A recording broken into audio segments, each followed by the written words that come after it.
Mon papa est diabétique depuis 10 ans. Ma maman, ça fait 5 ans qu'on a dépisté aussi le diabète. Et il y a de cela 2 semaines, ma grande sœur aînée, on l'a également dépisté le diabète. Alors lorsque je faisais des recherches, j'ai pu comprendre que c'est une maladie qui est héréditaire. Et cela me fait un peu peur, surtout que je suis en surpoids, je suis obèse. Et j'ai même peur d'aller me faire dépister parce que voilà, je me dis qu'on peut aussi découvrir ça sur moi. Alors docteur, qu'est-ce que vous pouvez me conseiller? Est-ce que le fait que j'ai des parents et une sœur qui soient diabétiques veut dire que forcément je dois aussi avoir du diabète? Et j'ai aussi vu quelque part où on disait qu'il y a des personnes qui réussissent à guérir du diabète, surtout les personnes qui sont obèses, que lorsqu'ils réussissent à perdre du poids, ils arrivent à guérir, ou alors elles, du moins, autant pour moi, ces personnes arrivent à guérir du diabète. Est-ce que cela est vrai, docteur? Bonjour à tous et agréable journée dominicale. Pour ceux qui viennent d'arriver sur la chaîne, je suis docteur Joachim Kemny, je suis médecin. Et ici, on parle de tout ce qui est santé et bien-être. On parle des plaintes ou alors des maladies qui sont assez fréquentes et surtout des cas pratiques. Alors, chaque jeudi, sur ma page, il y a une rubrique qu'on appelle Allo Docteur. Et de plus en plus, des personnes prennent vraiment leur santé en priorité. Et beaucoup de personnes posent des questions à savoir sur leur santé de manière générale, comment prévenir et les différentes inquiétudes qu'ils ont. On fait l'effort autant que possible de répondre à ces inquiétudes. Donc jeudi passé justement, il y a une abonnée de la page qui m'a posé cette question en inbox et elle était vraiment très inquiète. Alors j'ai décidé aujourd'hui de faire cette vidéo parce que je me suis dit, si elle a ce problème-là, sûrement il y a aussi beaucoup de personnes qui ont ce problème. Notamment, je vais beaucoup plus insister aujourd'hui sur son inquiétude et sur ce qu'elle a lu concernant l'obésité et le diabète. Je ne vais pas trop entrer en profondeur sur le diabète parce que le diabète c'est une maladie qui est assez vaste. Déjà, je fais partie de l'association DNH Educare. On a également une page sur Facebook. C'est une association qui permet de prévenir, alors qui conseille les personnes dans l'éducation thérapeutique et dans la prévention des maladies comme le diabète et l'hypertension. Donc je pense qu'avec le temps, je vais trouver un bon moment de faire une bonne vidéo complète sur le diabète de A à Z. On va comprendre comment ça fonctionne le diabète de A à Z.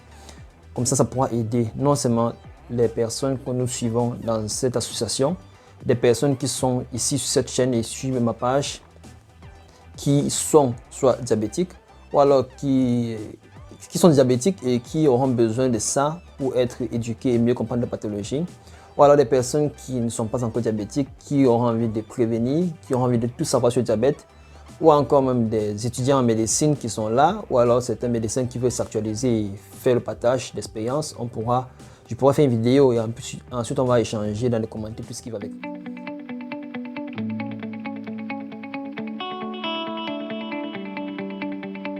Donc aujourd'hui, sans trop tarder, je vais entrer dans le vif du sujet.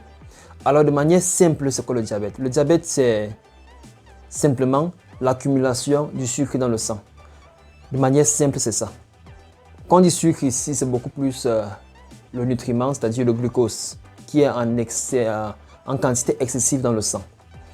Alors, lorsque le glucose, lorsqu'on mange nos différents aliments, qui vont se transformer en glucose dans la circulation sanguine, lorsqu'il y a beaucoup de glucose dans la circulation sanguine, il y a une hormone, autant pour moi, qui est vitale, qu'on appelle l'insuline, qui est sécrétée par un organe qu'on appelle le pancréas.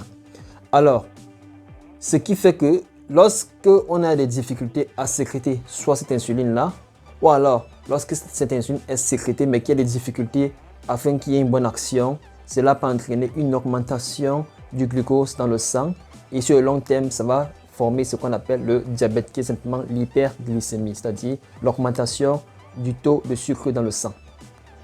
Alors de manière générale, il y a 3 grandes catégories, on va dire ça comme ça, de diabète. Il y a le diabète de type 1, qu'on appelle encore le diabète insulinodépendant, c'est-à-dire que ça dépend de la sécrétion, de la présence ou non de l'insuline pour pouvoir capter l'excès de glucose qui est dans la circulation sanguine et amené au niveau des cellules afin qu'il y ait production d'énergie.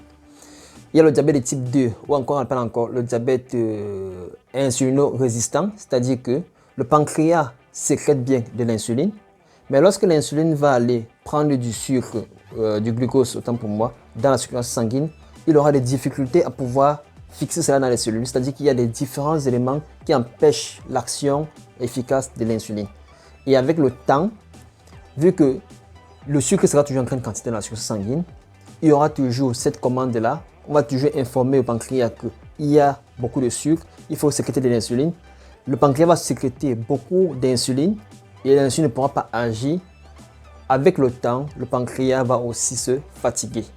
Et quand ça va se fatiguer, ça ne va plus sécréter désormais l'insuline, ce qui va créer une insulinopénie, c'est-à-dire qu'après il n'y aura plus du tout d'insuline parce que la quantité d'insuline qu'on a sécrétée n'a pas pu agir comme il faut.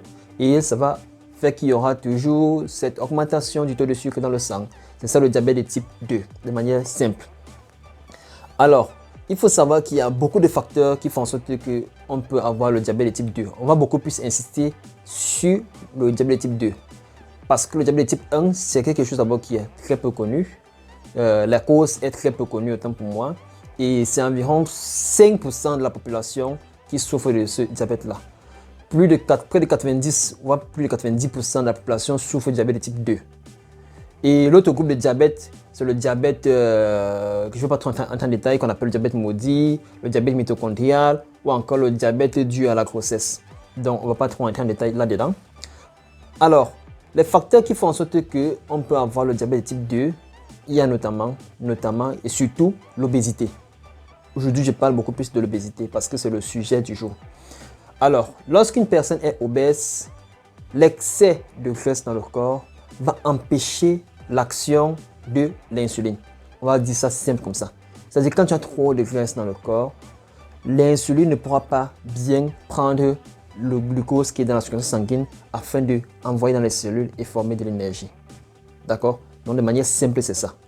Donc, ça peut arriver et on a eu des cas où des personnes qui étaient obèses, ayant perdu du poids, vu que c'est l'obésité qui était la cause de la difficulté de l'action de l'insuline au niveau de la circulation sanguine, dès que la personne a perdu environ 10 à 15% de son poids, la personne a été guérie, on peut dire ça comme ça, parce que voilà, désormais l'insuline a son action comme il faut, et voilà, son taux de sucre est désormais normal. Donc, il peut y arriver, et on a vu des cas, c'est scientifique, il y a des études là-dessus, où des personnes qui sont obèses, lorsqu'elles perdent du poids, elles guérissent du diabète. Donc là, c'est parce que vraiment il y a une cause qui était une cause modifiable, et on a modifié cette cause-là, et puis voilà, la personne a été soulagée. Donc, pour dire que, comme cette patiente qui a fait ses recherches a découvert ça, oui, c'est vrai, c'est bien vrai. Lorsqu'une personne est obèse et que la personne est diabétique, le premier traitement qu'on fait, le premier traitement qu'on fait, c'est d'abord les mesures hygiéno-diététiques. C'est-à-dire qu'on demande à la personne de faire de l'activité physique et de contrôler son alimentation afin de perdre le poids.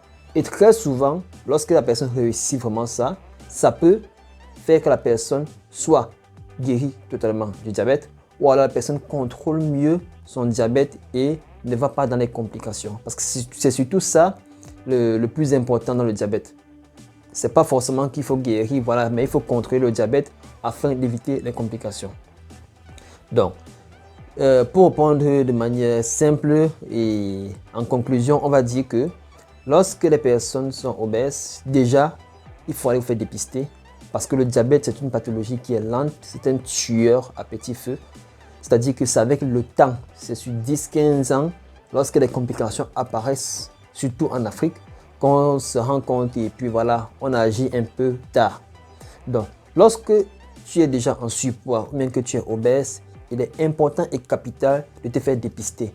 Tu vas à l'hôpital, on peut te faire soit on peut te faire un prélèvement sanguin de glycémie à jeûne ou alors que postprandial, ça dépend du médecin qui est là, mais très souvent c'est à jeûne.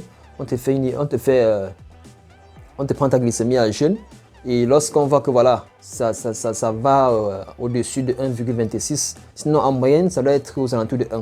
Mais dès que ça dépasse 1,26, on peut faire un deuxième et après ça, on va voir comment te dire si vraiment tu souffres du diabète ou pas. Et si ces personnes sont obèses, avec une diminution du poids, cela va améliorer considérablement cette pathologie-là. Et la personne pourra même guérir. Donc, n'ayez pas peur, allez vous faire dépister. Lorsqu'on se fait dépister tôt, lorsqu'on prend la pathologie à la phase initiale, on peut mieux la gérer, voire la traiter. Et beaucoup de personnes qui souffrent du diabète de type 2 n'ont même pas souvent besoin de prendre des médicaments. Juste une bonne activité physique, une bonne alimentation, un accompagnement, fait en sorte qu'ils puissent régler ce problème-là définitivement. Donc, c'était tout pour répondre pour éclaircir d'autres personnes, comme j'ai pu éclaircir cette patiente-là, sur ce problème-là. Et comme je le disais tantôt, je vais trouver du temps pour pouvoir faire une vidéo complète sur le diabète. On va voir les différentes, c'est quoi exactement, c'est vrai qu'on l'a vu un peu de manière superficielle ici, c'est quoi exactement le diabète, quels sont les facteurs de risque, le diabète de type 1, le mécanisme, le type 2, le mécanisme, les traitements, les signes, les complications, les facteurs de risque, comment surveiller son diabète, à quelle fréquence il faut consulter, quelles sont les complications qu'il faut voir en cas de complications, que ce soit au niveau des yeux, des dents, des reins, au niveau du cœur, du cerveau, au niveau des pieds, tout ça, on verra ça dans une vidéo que je vais préparer spécialement pour ça. Et si vous avez des questions, ou alors si vous avez des remarques, ou alors si vous avez d'autres inquiétudes, n'hésitez pas toujours, c'est comme d'habitude, vous laissez un commentaire et ensemble, on va voir comment faire, répondre à ces commentaires-là ou alors faire prochainement d'autres vidéos afin de mieux éclairer encore d'autres personnes. Portez-vous bien, passez une agréable soirée dominicale et on se dit rendez-vous à dimanche prochain pour une prochaine vidéo.